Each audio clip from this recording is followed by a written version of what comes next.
Hey everybody, what's up and welcome back. If you're new here, I'm Liz, and today we're going to be talking about the Hog Trail Murders. Previous video, I introduced Daniel Conahan. Now these are the sets of murders that are fully tied to him. One of them in particular, he was found guilty of premeditated murder of, but the Hog Trail Murders are believed to be committed by Daniel Conahan, of which he's been given a sentence of death for one of them. Now, it's believed his body count is as high as 19. We are completely, we don't know if it is truly that high, but his crime spree lasted until he was apprehended on July 3rd of 1996. So, to kind of I'm going to talk about all of his victims between this video and our next one when I introduce the Fort Myers 8, one of them I briefly talked about in a previous video of those identified in 2022. So, on February 1st of 1984, the highly mutilated corpse of a man was found in Punta Gorda. There was rope burns found on flesh, and the genitalia was removed. Also, there were signs that the body was outside for quite some time. Police worked to identify this man, but he wouldn't be identified until 2021.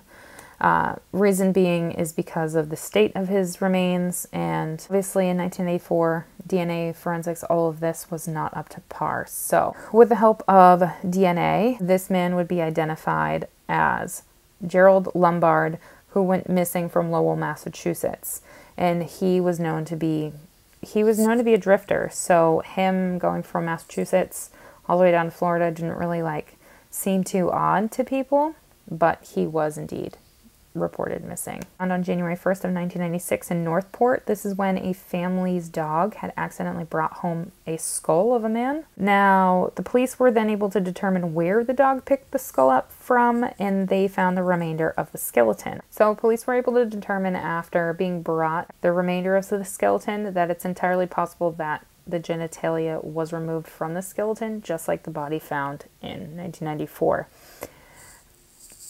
This skeleton still remains unidentified. It has the name of the Northport skeleton, and I know they're working on trying to identify this man in particular, but he still remains unidentified. Same year, March 7th of 1996, a third male corpse was found in Northport as well. He too was mutilated, and it was determined that his body was somewhat fresh due to the signs of decomposition on his body. I know that sounds kind of gross, but that's what they were able to determine. And they also were able to determine that he was killed about 10 days prior to being discovered. This male would be identified in June of 1999 as John William Meloragno. Mill's skull would be discovered in Charlotte County on April 17th of 1996, just the following month after John Meloragno was found.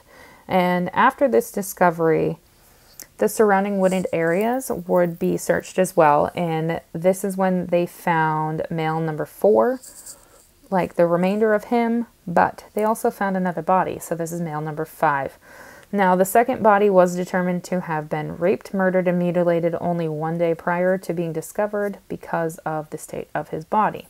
This unknown man, number 5, would be identified as Richard Allen Montgomery. Following the identification of number 5, number 4 then was identified as Kenneth Lee Smith.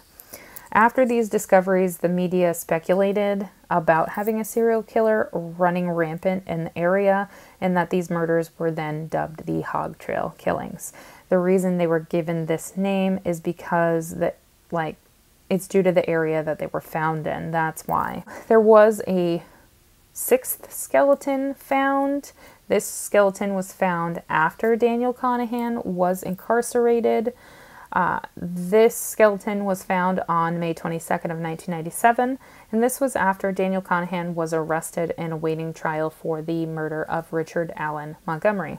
Now, this last skeleton was identified 10 months after being found, and they identified this as William Charles Patton, who had been missing since 1993. So about 4 years after being missing, his body was discovered.